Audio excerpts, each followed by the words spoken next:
হ্যাঁ হ্যাঁ শুরু হয়েছে। আচ্ছা, এইটা হচ্ছে আমার আমেরিকার বাসা এবং এইটা হচ্ছে আমার বাসার ছবি। হ্যাঁ, এবং এই এলাকাতে আমি থাকতাম। আচ্ছা, সো আমার অভ্যাস ছিল আমি প্রতিদিন ভোরবেলাতে বের হয়ে জগিং করতাম। এই ফুটপাথের উপর দৌড়াতাম আস্তে আস্তে। আচ্ছা, এবং আমি আস্তে আস্তে জোরে দৌড়াতাম। আচ্ছা, হ্যাঁ, জোরে আমি জোরে? অনেক অনেক জোরে দৌড়াতাম এবং আমি খুব ভালো দৌড়াতে পারতাম।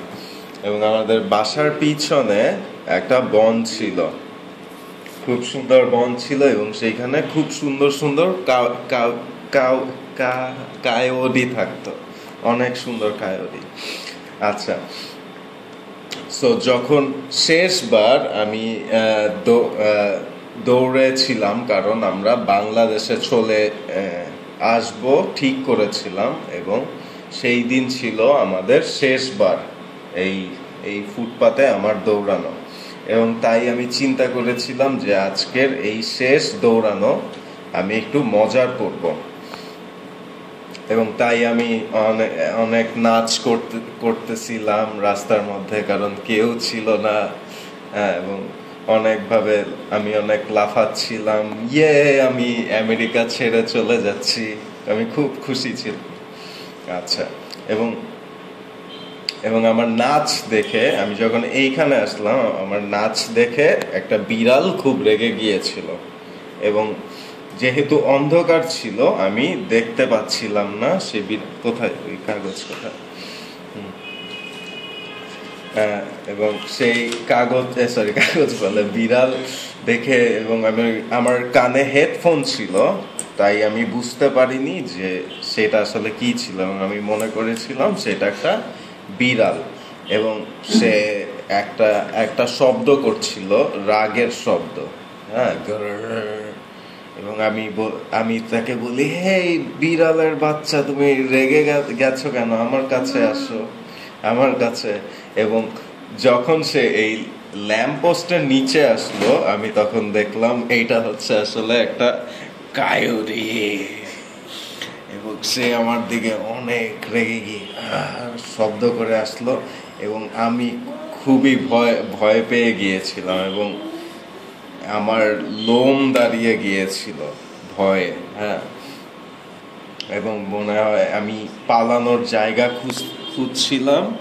আচ্ছা, এবং কিন্তু এরপর কি হলো, আমি যখন এগোচ্ছিলাম আস্তে আস্তে, তখন সেই কায়োরিও আমার পিছন পিছন এগোচ্ছিল। আমি যখন এক পা আগাই, সেও এক পা আগায়। আমি যখন থেমে যাই, তখন সেই কায়োরিও থেমে যায়।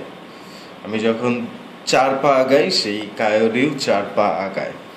আচ্ছা, এরপর আমি চিন্তা করি আমি এখন কি করব। হ্যাঁ, ম্যাট ভাইকে ফোন দিব, আমার ভাই। সো পরে আমি চিন্তা করেছিলাম যে আমি ম্যাট ভাইয়ের ঘুম ভাঙাতে চাই না। আমার পাশের প্রতিবেশীর বাসায় আমি যাব এবং তাদের ঘুম ভাঙাবো। তো পরে আমি সেইখানে আস্তে আস্তে আস্তে আস্তে গেলাম এবং সেই কায়োরিও আমার পিছু নিয়েছিল। এবং আমি তাদের বারান্দায় উঠলাম এবং সেটা উঁচুতে ছিল, এবং সেই কায়োরিও পিছনে পিছনে এসেছিল এবং সে আমার সামনে দাঁড়িয়েছিল। এবং আমি কলিং বেলের সামনে হাত ধরেছিলাম যে যদি কায়োটি উপরে উঠে আমি সাথে সাথে কলিং বেল প্রেস করব। এবং তখন আমার খুবই ভয় লেগেছিল, এবং পরে আমি চিন্তা করি যে এখন খুব সকাল, আমার উচিত হবে না ওদের ঘুম ভাঙানো। এবং তখন আমি চিন্তা করি যে হ্যাঁ, আমি আমার ভাই ম্যাটকে ফোন দিব এবং তাকে আসতে বলবো। এবং আমি ম্যাট ভাইকে ফোন দিলাম, এবং ম্যাট ভাই তুমি তাড়াতাড়ি গাড়ি নিয়ে চলে এসো। হ্যাঁ, গাড়ি ছাড়া আসবে না, এখানে একটা কায়োরি আছে। এবং ম্যাট ভাই তখন দাঁত ব্রাশ করলো, চুল ব্রাশ করলো, তারপর স্যুট কোট পরলো, স্যুট প্যান্ট সব পরলো এবং এবং তার গাড়ি পরিষ্কার করে সেইখানে সে গাড়ি নিয়ে 1 ঘন্টা পরে এলো। এবং কায়োটি অনেক বিরক্ত হয়েছিল, বসে অনেক বোর ফিল করছিল বসে থাকতে থাকতে, তাই ম্যাট ভাই আসার আগেই সেই কায়োটি চলে গিয়েছিল। এবং যখন ম্যাট ভাই আসলো তখন